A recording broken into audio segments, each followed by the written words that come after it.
On va parler du diabète chez les enfants. Test de glycémie, injection, pompe à l'insuline ou encore alimentation sous contrôle. C'est pas facile pour un enfant diabétique, évidemment, de gérer sa maladie au quotidien. Et c'est ce qui nous préoccupe aujourd'hui, Nathalie. Oui, et on va voir à quel point l'information est importante en direction des familles, des enfants, mais aussi de l'école, éventuellement les fratries aussi. Et c'est l'occasion aujourd'hui de rendre hommage à une association formidable qui s'appelle l'AJD, qui est l'aide aux jeunes diabétiques, qui nous accompagne au maternel depuis quelques années déjà.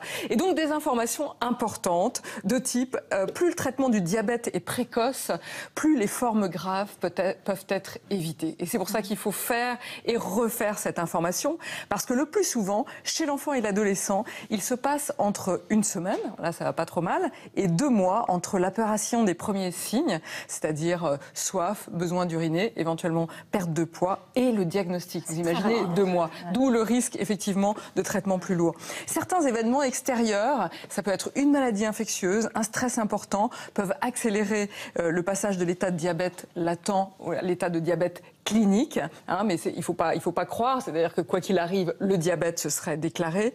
La JD nous informe aussi nous déculpabilise en disant que le diabète, ça n'est pas une maladie qui est directement transmissible, puisque si une maman a un diabète de type 1, le risque de diabète pour ces enfants est de 2 à 4%. Voilà. Et donc. C'est rien, en fait. Voilà. Alors qu'on a l'impression, c'est tellement lourd à porter dans l'accompagnement. On va en parler avec les parents. Donc, l'information auprès des familles, des professionnels, effectivement, permet de faire le diagnostic le plus rapidement, d'où notre sujet du jour. Qu'est-ce que le diabète de l'enfant? Quelles sont les répercussions sur la vie de toute la famille? Quels sont les progrès qui facilitent aujourd'hui la vie de ces enfants? Et plein d'autres questions qu'on va se poser avec nos invités Christelle et Séba et le docteur Cécile Godeau, pédiatre, diabétologue à l'hôpital Necker. Ça, c'est tout de suite. Merci beaucoup, Lola Doyon. Merci. Bonne chance pour le voyage en famille. Je croise les doigts. Trop bien. À vite. Salut les amis. Christelle, bonjour. Vous venez d'Eure-et-Loir. Vous êtes la maman de Lucas qui a 7 ans et demi, de Nathan qui a 5 ans et demi et de Jules qui a 3 ans et demi. On va parler de votre aîné ce matin puisqu'il y a quelques mois seulement, vous avez appris que Lucas avait un diabète de type 1. Alors depuis, bien sûr, vous devez apprendre à vivre avec cette maladie et vous vous posez pas mal de questions pour son avenir. Merci de venir sur le plateau des maternelles. On va essayer de vous apporter des réponses. Merci. Bonjour Saïba. Bonjour. Bienvenue sur le plateau des maternelles. Merci. Vous venez de l'Essonne et vous êtes le papa de Stanislas qui a 4 ans et demi. Vous avez appris le diabète de votre fils il y a 2 ans. Alors évidemment, l'annonce de la maladie n'a pas été facile, mais aujourd'hui, vous le vivez bien. Vous dites que votre fils respire la joie de vivre. Merci pour votre joli témoignage. Merci. Et docteur Cécile Godeau, bonjour, bienvenue sur le plateau, c'est une première. Oui. Donc voilà, j'espère que vous vous sentirez bien. Vous êtes pédiatre, diabétologue à l'hôpital Necker. Vous assurez le suivi d'enfants avec diabète et vous êtes en charge aussi de ce qu'on appelle l'éducation thérapeutique des familles. Nous, on a parlé d'information là à faire passer aux téléspectateurs qui nous regardent. Donc bienvenue et on va essayer de comprendre avec vous un peu mieux le diabète de type 1 pour les enfants. Aujourd'hui, on dit qu'il y a 2 fois plus d'enfants qui ont un diabète de type 1, 2 fois plus qu'il y a 20 ans. Comment ça s'explique ça ? Alors, c'est une très bonne question et on n'a pas forcément la réponse aujourd'hui. Il y a des hypothèses, mais on n'a pas vraiment d'explication pertinente pour pouvoir apporter une réponse complète. Et les hypothèses, quelles sont-elles ? Alors, possiblement des hypothèses virales, peut-être l'implication de virus, possiblement des événements dans l'environnement qu'on ne maîtrise absolument pas du tout pour l'instant. Est-ce que c'est un rapport avec les fameux perturbateurs endocriniens? Non, là, pas du tout, rien à voir. Pas du tout. Non, pas du tout. Voilà, possiblement aussi une société qui est devenue très propre par rapport à il y a 30 ou 40 ans. On a tous un frigidaire, on a tous, voilà, donc peut-être on mange aussi tous pasteurisés. Voilà, donc voilà, plein d'hypothèses, mais pour l'instant, il n'y a aucune certitude pour répondre à cette question. Et ce qui est aussi important à noter, c'est qu'il y a de plus en plus d'enfants avec un diabète, mais il y a aussi de plus en plus d'enfants jeunes avec un diabète. Et aujourd'hui, on diagnostique le diabète chez des enfants de plus en plus petits. Parce qu'on arrive à le diagnostiquer très jeune ou parce que c'est une réalité? Non, parce que c'est une réalité. C'est une réalité. On va reprendre vraiment de zéro. C'est quoi le diabète? Alors, avoir un diabète, c'est avoir trop de sucre dans le sang. Voilà. Après, il y a plusieurs types de diabète. Alors justement, il y a diabète de type 1, diabète de type 2.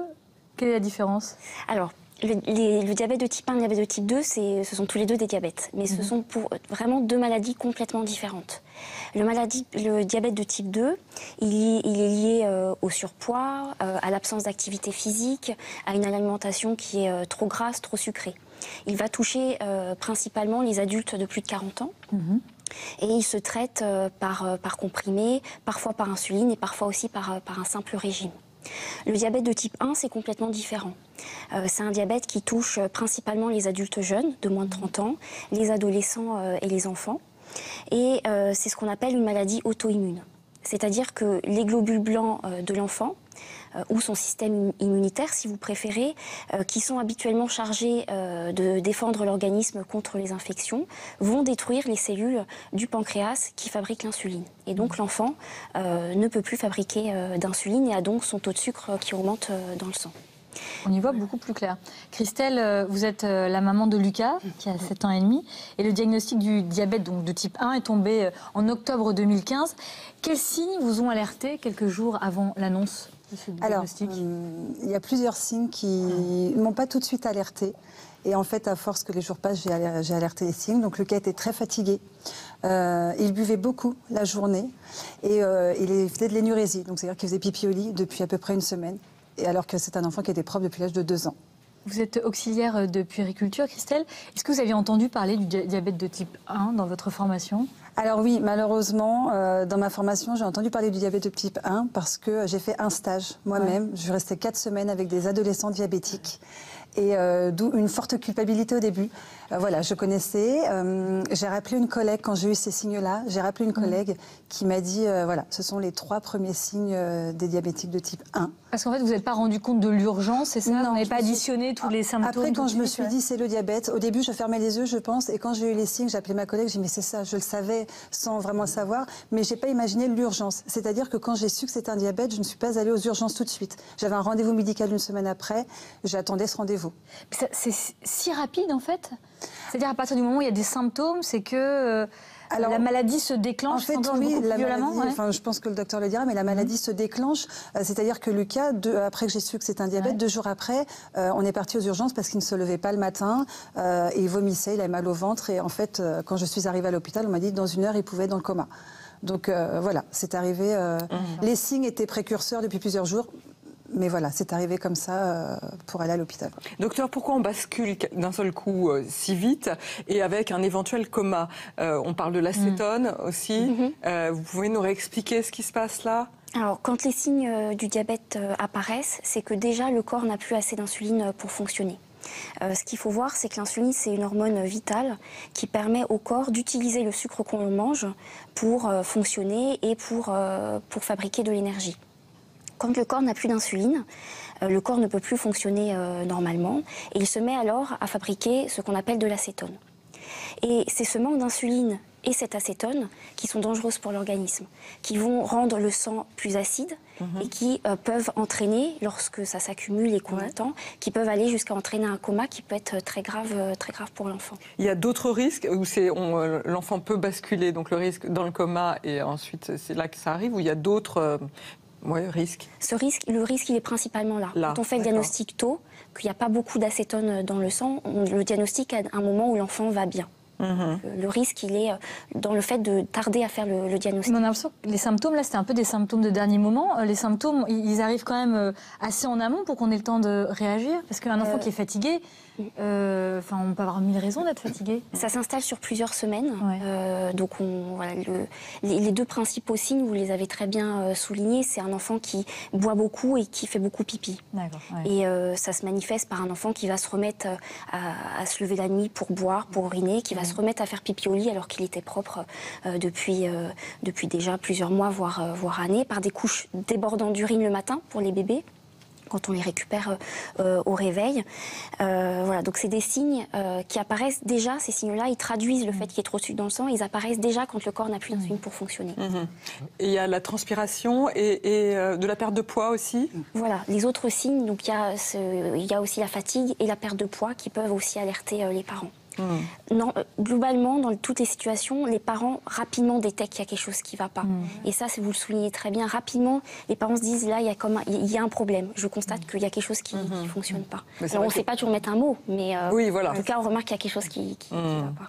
Seyba, vous êtes le papa de Stanislas, il a aujourd'hui 4 ans et demi. Il avait seulement 2 ans et demi quand vous avez appris qu'il avait un diabète de type 1.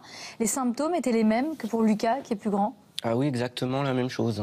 C'est-à-dire qu'il s'est mis à boire, beaucoup boire, refaire pipi au lit alors qu'il était propre depuis plusieurs mois. Et effectivement, comme le docteur l'a dit, les couches qu'on lui mettait la nuit, au cas où, débordaient littéralement.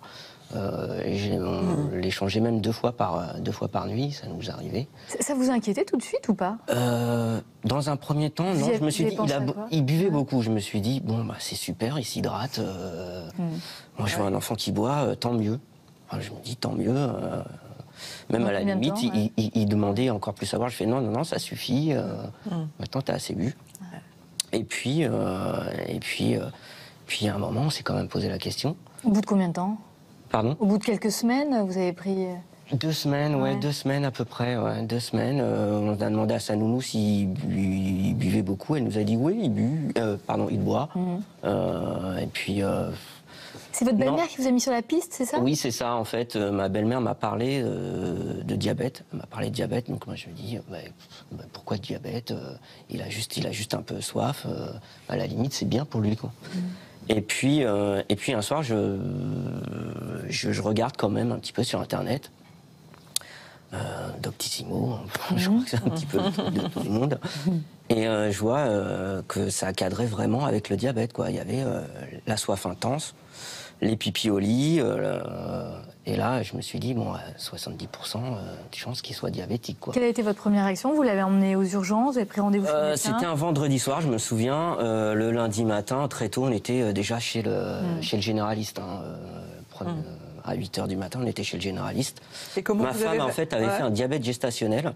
Donc, on avait tout le dispositif pour faire des dextros, la prise de sang et pour pouvoir faire les glycémies. D'accord. Donc, on a pris ce dispositif-là, on est allé chez le médecin. Et on a fait et le médecin a fait le dextro devant nous à 8h15. Et là, le taux de sucre explosait, littéralement, en fait, alors qu'il avait pratiquement rien mangé le matin. Le diabète gestationnel, c'est un rapport avec le diabète de type 1? Enfin, l'un peut entraîner l'autre? Non. D'accord. Pas de rapport. Pas de rapport. Non, pas de... Ça, on me l'a bien expliqué. Parce que Et comment vous avez réagi quand on vous a annoncé ce diagnostic? Vis-à-vis de lui, vis-à-vis de ce qui allait se passer? Déjà, je comprends pas. Enfin, on me dit un diabète. Concrètement, je me dis, bon, c'est juste un diabète. Je pense à celui de ma femme qui est partie juste après avoir... sa grossesse? Voilà, juste après sa grossesse. Je réalise pas trop. Je me dis, on décaché, puis ça ira mieux, ou alors on va revoir un petit peu la nourriture. Et puis, je prends pas le côté perpétuel de la chose, de la maladie. Je m'en doute pas vraiment. Quand on me dit que le petit va rester peut-être 2 semaines à l'hôpital, là, je commence déjà à comprendre qu'il y a un truc qui est un petit peu... Le diagnostic, il est un petit peu grave. Là, je commence à comprendre que c'est peut-être pas ça. On me parle d'insuline. Bon, qu'est-ce que c'est Et là, je commence à comprendre un petit peu quand on prépare le lit du petit pour 2 semaines d'hospitalisation. Et là, c'est le désarroi. Honnêtement, c'est... on tombe... effondré, quoi. Oui, voilà, oui, littéralement, quoi. Comment on va faire? Qu'est-ce qui se passe? Pourquoi lui? Qu'est-ce qu'on a fait? On pense au sucre. Moi, le diabète, c'était juste les gens qui abusaient un petit peu de la vie, qui mangeaient un petit peu... Enfin, voilà, quoi. Pas un petit bonhomme comme ça. D'ailleurs, docteur Cécile Godot, donc Stanislas a eu son diabète tout petit. À partir de quel âge le diabète, ça survient? Ça peut survenir? Les diabètes de type 1, on peut les voir dès l'âge de 6 mois. Donc ça peut apparaître très tôt et les tout petits comme ça font en fait des formes qui très rapides en fait, avec des symptômes qui apparaissent très rapidement et rapidement les petits ne vont pas bien du tout. Donc c'est vraiment chez ces petits-là qu'il faut encore faire plus tôt le diagnostic que chez les plus grands. Mais alors chez un tout petit comme ça, il y a évidemment les couches pleines j'imagine, mais la soif c'est pas comme un enfant qui peut réclamer à boire. Comment on sait que cet enfant... Ils réclament en général. Ils réclament, ou alors ils veulent plus manger de la purée par exemple, ils réclament systématiquement que des biberons. Ils ont besoin d'un biberon la nuit alors qu'ils n'avaient pas forcément besoin. Donc Et la fatigue est aussi au premier plan. On a des enfants qui jouent plus. Qui jouent plus parce qu'ils sont fatigués. Et oui, donc on le repère chez les bébés, ça. Oui. Christelle, donc après le diagnostic, vous avez passé 11 jours à l'hôpital, donc, on n'est pas loin des 2 semaines aussi avec votre fils, pour apprendre les soins. Qu'est-ce que vous avez appris? Et lui, aujourd'hui, comment il est soigné? Alors, donc on a l'éducation thérapeutique pendant 11 jours. C'est vraiment des cours particuliers avec maman, papa et l'enfant. On apprend du début le fonctionnement du pancréas, à quoi ça sert le pancréas, comment il est détérioré finalement. On apprend ensuite ce qu'est l'insuline. On apprend les schémas d'insuline, donc comment va être traité notre enfant. Donc moi, Lucas, il a un schéma d'insuline avec des stylos. Donc il a 2 injections d'insuline le matin et 2 injections d'insuline le soir. On nous apprend comment l'insuline couvre dans la journée. Voilà. Les glycémies également, donc ce qu'on appelle couramment les dextros, les prises de glycémie. Donc les horaires, à quelle heure il doit faire ses glycémies, comment interpréter les chiffres, comment doser l'insuline ou la nourriture, ou même le sport par rapport aux glycémies. Par exemple, si la glycémie est trop basse, faut qu'il mange un peu plus. Si la glycémie est trop haute, peut-être qu'on doit changer le schéma d'insuline, mettre plus d'insuline. Enfin voilà, ce sont vraiment des cours très contraignant, quoi. Oui, c'est complet, mais alors c'est contraignant parce qu'il faut être vraiment là. Il faut être là. Donc moi, j'ai été 11 jours à l'hôpital avec Lucas. J'ai arrêté mon activité pendant 5 semaines au total. Et mon mari venait tous les jours. Il prenait 1h30 chaque jour de son temps de travail pour venir assister aux cours. Parce que c'était très important. Et donc Lucas, en sortant de l'hôpital, à l'hôpital et ensuite en sortant, il faisait ses dextros tout seul. Et ses insulines, ses piqûres d'insuline tout seul. Et puis, peut-être une semaine après, il a arrêté, il a eu peur. Il n'a plus voulu faire ses piqûres d'insuline. Il avait peur. Il faisait ses dextros, mais il ne voulait plus faire ses insulines. D'accord. Donc il a fallu le remotiver, que vous... Voilà, il a fallu le remotiver. C'était assez difficile, il avait peur. Et aujourd'hui, on a fait un séjour d'éducation thérapeutique avec l'association AJD. Dont on parlait tout à l'heure. Voilà, c'est ça, je vous en ai entendu parler. Et grâce à ça, depuis, il refait donc ça fait 1 semaine maintenant, il refait ses injections d'insuline. Et oui, il a 7 ans et demi, hein. Il est plus grand que le vôtre. Docteur Cécile Godeau, pourquoi est-ce que c'est important de tester sa glycémie avant chaque repas pour un enfant diabétique? Alors la glycémie qu'on va faire avant un repas, elle va permettre d'adapter le traitement, notamment de choisir la dose d'insuline qu'on va faire pour le repas. Si la glycémie est élevée avant le repas, on va avoir à faire plus d'insuline. D'accord. Les injections d'insuline, ça sert à quoi? Ça fonctionne comment? Alors, dans le diabète de type 1, l'enfant ne fabrique plus l'insuline. Donc en fait, on va réapporter ce que le corps ne fabrique plus, c'est-à-dire l'insuline. L'insuline, il n'y a qu'une façon de l'administrer dans le corps pour qu'elle soit efficace, c'est au niveau de la peau. Et donc on va l'injecter soit avec des injections, qu'on va faire plusieurs fois par jour, ou alors on va l'injecter avec une pompe à insuline qui va laisser en place un petit tuyau en fait, au niveau de la peau, qui va être relié à la pompe et qui va administrer en permanence de l'insuline dans le corps de l'enfant. Et il y a donc aussi évidemment un régime alimentaire particulier à suivre, qu'on adapte en fonction de son taux de glycémie. Enfin, c'est ce que vous avez commencé à nous expliquer. Alors non, normalement, il n'y a pas de régime alimentaire particulier quand on a un diabète de type 1. Il n'y a pas notamment pas d'aliments interdits. Un enfant qui a un diabète de type 1, il doit avoir une alimentation équilibrée avec des aliments diversifiés, 3 à 4 repas par jour, éviter le grignotage, mais comme tous les enfants en fait, comme tous les enfants devraient manger. Donc c'est une alimentation saine et équilibrée, avec des plaisirs aussi. Il n'y a pas d'interdit. Seiba, comment, avec votre femme, vous avez vécu cette période de début de traitement? Ça vous a semblé difficile à gérer? Dans un premier temps, moi, j'avoue que j'étais un petit peu déphasé. C'est plus ma femme qui l'a géré, honnêtement. Parce qu'il était petit, votre... Oui. Donc, moi, je suis à l'hôpital, on me parle de pompe, notamment, je ne sais pas si... Oui. Pompe à insuline. Alors, moi, on me parle de pompe à insuline, je vois les grosses machines à dialyse, ce genre de trucs. Alors là, je suis par terre. Et donc, on me montre une photo de pompe à insuline. Déjà, ça dédramatise un petit peu. Je ne sais pas si vous vous souvenez un petit peu des tam-tams dans les années 90. Ça ressemble plus à ça qu'aux machines à dialyse. Donc déjà, là, je respire un petit peu. Mais c'est vrai que mon fils est diagnostiqué le samedi. Le lundi suivant, on lui pose un cathéter plus une pompe à insuline. moi, je flotte un petit peu. Hein. C'est les gens à côté de moi qui le font, qui m'expliquent un petit peu. Mais c'est beaucoup d'informations en un seul coup. Je vois mon petit qui pleure parce qu'on lui pose des cathéters, ce genre de choses. Je fais, mais comment je vais faire? Il faut peser les aliments. Il y a tout ça. Moi, les premiers temps, vraiment, je suis pas dedans, quoi. Je suis pas dedans. Vraiment. C'est votre compagne davantage. Oui, qui gère. Qui a porté.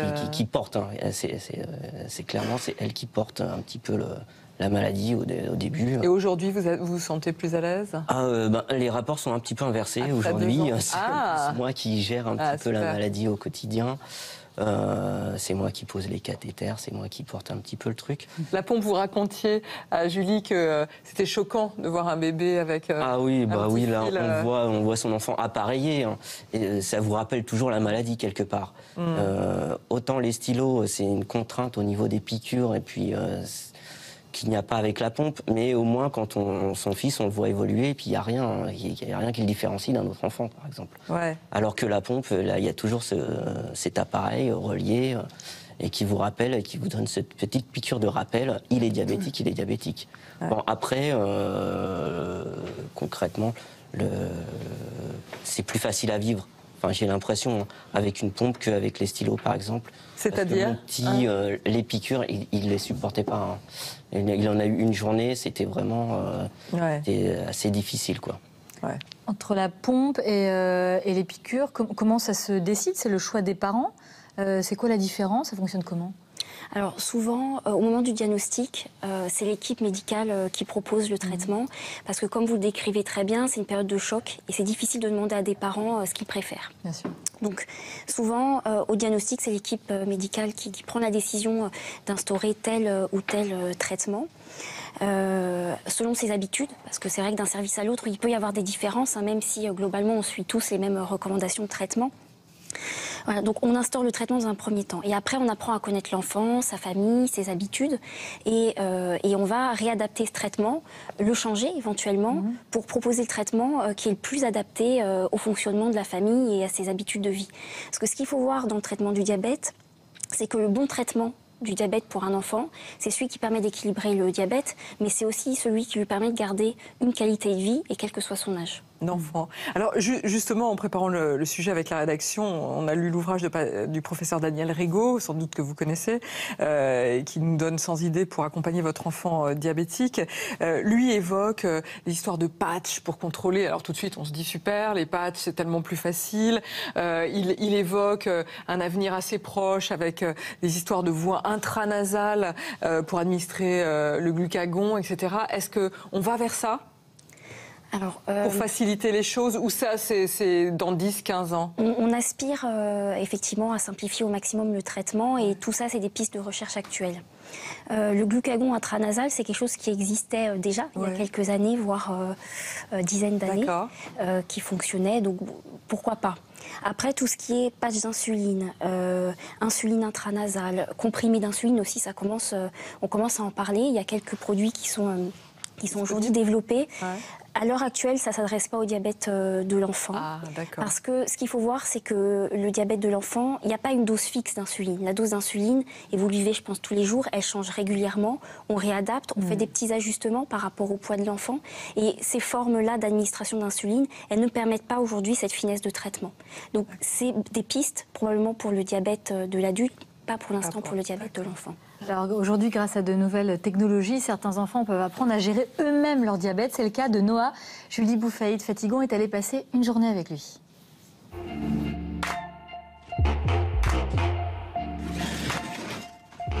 Noah a 9 ans et chaque matin, il y a un petit rituel auquel il ne déroge pas. Il contrôle son taux de sucre à l'aide de ce drôle de capteur qui lui évite d'avoir à se piquer le doigt. C'est bien. Noah a été diagnostiqué diabétique il y a 2 mois et il est déjà très autonome. Une fois qu'il a contrôlé sa glycémie, il règle sa pompe à insuline tout seul en fonction des glucides contenus dans son petit déjeuner. Merci maman. Je regarde combien je mange le nombre de glucides. Ça fait 40 et ça fait 5. Donc ça fait 45. Il gère très bien son alimentation, il commence à connaître parfaitement ce que vaut une tartine de pain, ce que vaut une tasse de lait au chocolat. Il maîtrise. Frédéric, sa maman, l'aide du mieux qu'elle peut. Elle lui prépare ses repas tous les matins et lui donne un maximum d'indications pour qu'il gère ses journées d'école le mieux possible. Il y a quoi dans mon pain, maman? Pain, beurre, confiture. Ok. Compote.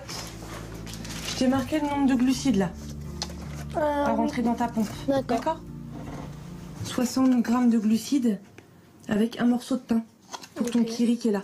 J'ai envie d'être autonome parce que à l'école, je peux le faire tout seul, je peux vérifier avec des animateurs. Au moins, c'est pour pas inquiéter maman. Cette semaine, c'est les vacances. Noah passe ses journées au centre de loisirs où il participe aux activités comme tous les autres enfants. Même s'il est suivi de près par Mike, son animateur référent. Bon allez Noah, on contrôle là? Ok.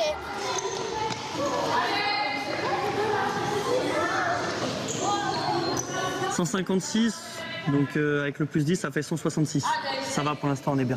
Et tu vas vite enlever ta pompe, d'accord? Comme ça, tu feras 100. Noah peut retirer sa pompe à insuline 2 heures chaque jour et il ne boude pas son plaisir.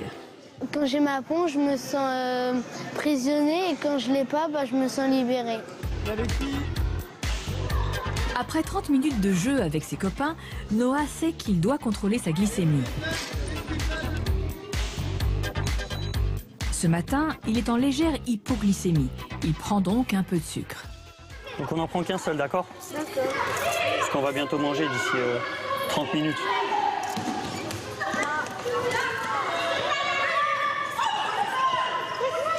Ah mais non, Noah! Tu dois t'asseoir après. Faut le temps que le sucre y remonte. Sinon ça va redescendre trop vite. On attend un petit peu. On contrôle dans 15 minutes. D'accord? C'est là vraiment, on rentre dans de la difficulté pour lui, le fait de voir les autres jouer. Parfois, je peux pas faire les activités des autres et là, je me sens différent. Tu leur dis quoi à tes copains de ta maladie alors du coup? Je dis que je peux vivre avec cette maladie, je peux pas mourir. Je leur dis ça. À l'heure de la cantine, la différence a parfois du bon. Aujourd'hui, Noah fait saliver ses copains avec ses nuggets. Il a de la chance, c'est des nuggets avec des patates. Là, par contre, tu vas te régaler, non? Peut-être pas. Tu peux dire merci à ta mère. Qu'est-ce que c'est l'insuline, en fait? L'insuline, c'est un produit chimique, un petit peu, on peut dire. Qui passe dans ton corps et puis un produit chimique naturel entre les deux. Ouais. Ça te fait quelle réaction? Je sens que je suis au ralenti, en fait. Noah, tu contrôles? Ouais. Tu me dis à combien tu es là, on va voir. C'est bien. De toute façon, je vais envoyer un message à ta mère pour lui dire. Donc tu étais à combien avant le repas? J'étais à 74. Ouais, ça, 74. J'ai eu ta maman, elle m'a dit que tu devais t'envoyer 1,5. Vu que cet après-midi, on fait pas de sport et qu'on va être sur des activités calmes, manuelles. Après 5 petites minutes de tête-à-tête avec Mike... Et là, ça commence à passer. D'accord. L'insuline fait déjà son effet. Noah peut retourner voir ses copains pour une partie d'échecs. Docteur Cécile Godeau, ça a l'air super, ce capteur de glycémie. Il s'adresse à qui? Il est commercialisé pour les enfants à partir de l'âge de 4 ans. Ouais. Il est plutôt cher, ouais. Pas remboursé, même très cher, pas remboursé par l'assurance maladie. Pourquoi? Alors c'est un choix du laboratoire qui l'a commercialisé, qui a souhaité d'abord le vendre sur Internet. Et devant le succès du dispositif, en fait, ils ont fait un dossier de demande de remboursement auprès des autorités. Quand on dit que ça coûte cher, ça coûte combien? Ce dispositif, il faut compter à peu près 120 € par mois. Par mois, c'est-à-dire, et voilà, ça, il faut renouveler. Voilà. Ouais, c'est quand même effectivement cher. Christelle, vous avez votre petit Lucas qui est aussi autonome que Noah. Enfin, il se débrouille plutôt bien. Voilà, alors, bien. Ouais, pour l'instant, il reçoit l'insuline, effectivement, avec ce stylo spécial. Est-ce que vous envisagez la pompe? Alors, moi, je l'envisageais pas du tout au départ, parce que déjà à l'hôpital, on nous a pas du tout parlé de pompe. On a eu que les stylos. Enfin, pour moi, il y avait que les stylos d'insuline à l'âge de Lucas. Il y avait un adolescent à l'hôpital en même temps que Lucas qui est hospitalisé pour la mise en place de la pompe. Donc pour moi, c'était à l'adolescence, il aurait la pompe. Et puis pour moi, c'était très médical. Comme le disait tout à l'heure Saïba, ça fait tout de suite enfant malade, quoi. Voilà, la pompe. Et puis au séjour à JD, il y a 2 semaines, on a vu beaucoup d'enfants avec des pompes. Et Lucas s'est beaucoup renseigné, a beaucoup questionné les copains. Il a demandé à voir des mises en place de cathéters, des changements de cathé. Et en revenant, il me dit, maman, je veux la pompe. Et je lui dis, pourquoi? Il me dit, parce que j'en ai marre de me piquer. Donc, il y a 2 jours, je suis allée au rendez-vous trimestriel chez le diabétologue. Et puis Lucas arrivé là-bas, il me dit, en fait, soit la pompe, soit les stylos, c'est pareil. Finalement, voilà, avec le recul un peu, peu importe. Et puis le diabétologue, je lui ai demandé, il m'a dit, ce sera notre décision. Donc quand Lucas, un jour, aura vraiment envie de poser la pompe, à ce moment-là, on en reparlera. On verra notre décision, c'est-à-dire le médecin plus vous, plus l'enfant? Alors, je pense qu'en particulier aussi Lucas, voir où il en est. Et puis aussi nous, parents, si, ce sera une décision un peu collégiale. Mais à la base, ce sera Lucas qui fera sa demande. Je le forcerai moi jamais. Et le médecin... Alors, à moins qu'il y ait des glycémies très irrégulières, où là, on sera presque obligé de mettre la pompe. Sinon, non, ce sera notre décision. On est quand même acteur. Et il a son capteur Alors, pas du tout. Il n'a pas encore le capteur. Parce que comme vous disiez, ça coûte très cher, donc il fait ses glycémies capillaires. Et là aussi, il a vu le lecteur. Ça lui donne très envie également. Nous aussi, parce qu'on a envie de soulager aussi Lucas. En tout cas, de l'alléger. De l'alléger dans ses soins. Donc, voilà. À l'école, comment ça se passe? Alors à l'école, déjà il n'a pas de piqûre d'insuline matin, il avait piqûre d'insuline seulement matin et soir. Donc c'est plutôt pas mal. Il fait seulement ses dextros à l'école. On a une maîtresse qui est géniale. Elle fait sonner son téléphone portable à 10h du matin parce qu'il doit faire son dextro plus une collation. Donc voilà, elle le fait sonner. Le midi, elle surveille ses taux. Elle m'a déjà appelé 2 fois au travail juste pour me dire, voilà, Lucas est en hyper, voilà ce que j'ai fait. Sans me dire venez ou quoi que ce soit. Juste... Et avec la cantine, ça roule maintenant? La cantine, ça roule maintenant. Alors Lucas, qu'est-ce qui s'est passé avec la cantine? Au début, quand j'ai dit qu'il avait donc un PAI, donc voilà, projet d'accueil individualisé, on m'a dit, Lucas, il faut qu'il amène son repas. Donc il fallait que tous les matins, je lui fasse sa gamelle. Quand j'en ai parlé au diabétologue, il m'a dit, mais on ne voit jamais ça, ça ne se fait plus. L'enfant peut manger, comme vous le disiez, comme tout le monde. Sauf que voilà, moi, chez nous, c'est pas possible. Il amène son repas. Il a dû changer aussi d'horaire de repas. Donc il devait manger plus tôt que ses camarades, premier service et non plus deuxième service. Au début, on m'a dit, bon, c'est possible, mais il sera tout seul. Donc là, je me disais, mince, mon petit garçon, il vient d'être malade et en plus, il est tout seul. Double peine. Double peine. Et bon, finalement, on s'est battu. Il y a des mamans qui m'ont beaucoup aidée. On a combattu, on a pris des rendez-vous. Et aujourd'hui, toute la classe, en fait, a changé de service. Donc tout le monde mange avec Lucas. Super. Et pour autant, sans se dire c'est à cause de Lucas ou parce qu'on se sent gêné également. On a envie de faire des choses pour son enfant et à côté de ça, on a l'impression de déranger. Vous voyez, on dit, on demande des choses. C'est assez difficile. Cécile Godot, pourquoi certaines écoles comme ça refusent d'accueillir à la cantine et d'accueillir, de servir les repas concrètement aux enfants diabétiques? Alors c'est par méconnaissance et puis par peur de mal faire principalement. Et ils ont certaines personnes ont peur que l'enfant se retrouve en hypoglycémie l'après-midi s'il n'a pas assez mangé à la cantine, ou alors s'il mange le dessert sucré alors qu'il aurait fallu plutôt qu'il mange un fruit, qu'il se retrouve en hyperglycémie l'après-midi. Donc c'est vraiment plutôt par méconnaissance et par peur de mal faire. Donc, ce que vous décrivez, c'est exactement ça qu'il faut faire, c'est-à-dire qu'il faut prendre le temps d'aller voir, de rencontrer l'équipe, de discuter avec eux, de les rassurer, de leur expliquer s'il fait des hypoglycémies ou des hyperglycémies de temps en temps, c'est pas très grave. Et voilà, donc il faut prendre le temps de rassurer et surtout d'expliquer ce que c'est que le diabète, puisqu'il y a beaucoup de gens qui ne savent pas ce que c'est. Saïba, ça s'est passé comment pour Stanislas l'entrée à l'école? C'était... alors déjà, il a déclaré son diabète 3 mois avant sa première rentrée. Donc là, déjà, c'était un peu compliqué. Nous, on a appris les concepts de PAI, tout ça. Et puis, à l'école, en fait, la première année de maternelle, donc, il a été accepté que les matinées, en fait. Pas toute la journée. Donc c'était un petit peu délicat. Il a fallu qu'on retrouve une nounou en fait qui accepte de prendre notre fils la moitié de la journée. On a eu de la chance que la première nounou en fait se forme littéralement en fait au diabète pour pouvoir le garder. Donc là franchement je la remercie encore cette dame. Et donc oui, la première année c'était un peu compliqué, mais en fait ça s'est plutôt bien passé. Donc la deuxième année on a eu la possibilité de le laisser toute la journée, en plus de la cantine. Par contre, nous, on est obligé de faire le repas. Ouais, ça c'était prévu comme ça dans le PAI, et puis il n'y avait pas. Quoi. Globalement, de toute façon, l'équipe enseignante, s'est plutôt bien impliquée dans l'intégration de Stanislas. Il y a eu des petites formations sur le diabète à la rentrée. Mais Seiba, vous avez quand même dû arrêter de travailler pour vous occuper de votre fils. Moi, j'ai arrêté parce que c'était un petit peu compliqué. J'avais beaucoup de déplacements. Ouais. Et c'est vrai que, en fait, j'étais pas serein, quoi. J'avais vraiment cette appréhension tout le temps. Qu'est-ce qui se passe si jamais il est en hyper ou en trop. Souvent, on m'appelle, on fait oui, votre fils, il est pas bien. Comment ça se passe pour lui aujourd'hui? Là, super bien, en fait. Moi, je le mets à l'école, je suis serein. Vraiment, l'instituteur, il est formé. Les personnes qui l'encadrent à la cantine sont vachement bien investis dedans, et je pars vraiment serein. Vous avez pu retrouver du travail et vous remettre à travailler? Justement, là, je suis dans une démarche où je vais pouvoir reprendre sereinement en fait, la vie active. C'est le mot-clé. Ouais.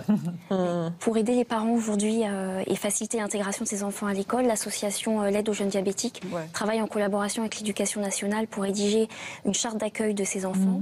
Et elle travaille également à la rédaction de fiches à destination des différents membres de l'école, donc l'instituteur, le surveillant, la dame de la cantine, pour justement expliquer à chacun en fait quel est un petit peu son rôle, ce qu'il doit faire, et vraiment faciliter l'intégration des enfants à l'école et à la cantine. Comment ces enfants grandissent-ils ? Au moment de l'adolescence, on sait que c'est plus compliqué parce qu'ils doivent se rebeller, probablement, et dans leur vie à venir, puisque c'est un peu vos inquiétudes. Oui, oui, moi j'appréhende un peu l'adolescence, la prise des transports en commun, comment les copains vont voir, quand il voudra manger, je sais pas, un kebab à 22h, enfin voilà. Alors, globalement, ces enfants grandissent très bien. Pour les accompagner, je pense qu'il est quand même important déjà de ne pas assimiler le diabète à certaines frustrations. Et je parle de frustration surtout alimentaire, parce qu'il y a beaucoup de parents qui disent tu n'as pas le droit de manger ça, tu as un diabète. Donc ça, il faut aussi travailler sur les mots qu'on utilise et les explications qu'on donne à l'enfant, puisqu'il ne faut pas que ce diabète soit associé à certaines frustrations. Au manque, Ça, c'est la possibilité de faire du sport, par exemple, voilà, aussi. C'est ça. Il faut, avec un diabète, on doit avoir la vie que l'on souhaite. Et donc, il faut vraiment accompagner pour éviter ces frustrations. Il faut aussi pas hésiter à répondre à leurs questions. Alors, il y a des questions qui sont parfois difficiles à répondre pour les parents. Donc, c'est important de ramener ces questions à la consultation et éventuellement vous faire aider par l'équipe médicale pour répondre à des questions qui sont parfois pas faciles et qui peuvent toucher aussi en tant que parent. Pourquoi pas les transports ? Alors, je pense que ce que vous avez peur, c'est de l'hypoglycémie, si voilà, tout seul. C'est ça. Un enfant qui grandit avec le diabète, il grandit avec le diabète. Donc, il va s'autonomiser et il va intégrer le diabète à sa vie. Donc il ne faut pas que vous ayez peur du moment où il va prendre seul les transports en commun, aller se balader tout seul avec ses copains. Ça fera partie de sa vie. Donc il va se connaître aussi bien que vous avez appris à le connaître. Et ça, c'est important. Et le permis de conduire, c'est une vieille loi? C'est quoi? Pourquoi il y a une inquiétude là-dessus? Alors c'est une très vieille loi. C'est une loi assez injuste. C'est-à-dire qu'aujourd'hui, un adulte de 30 ans qui déclare un diabète et qui a le permis, il garde son permis. Et un jeune ado qui doit passer le permis de conduire, il ne peut pas avoir un permis définitif. C'est un permis qui est renouvelable tous les 3 à 5 ans. Jusqu'à ses 30 ans? Jusqu'à la fin. Ah bon? Ouais. C'est renouvelable tous les 3 à 5 ans à vie. Alors, les procédures de renouvellement, elles sont assez allégées. On rencontre un médecin à la préfecture. On a besoin d'un certificat médical de son médecin qui dit notamment qu'on ne fait pas trop d'hypoglycémie. Ça se fait relativement facilement. Mais c'est une vieille loi qui date d'il y a plus de 60, voire 70 ans. Donc ça, on espère que ça va bouger. Merci beaucoup, Cécile Godeau. Merci à vous. Et merci, Christelle et Seiba, pour vos témoignages. On remercie Julie Bouffaïd-Fatigon qui a préparé avec amour ce dossier.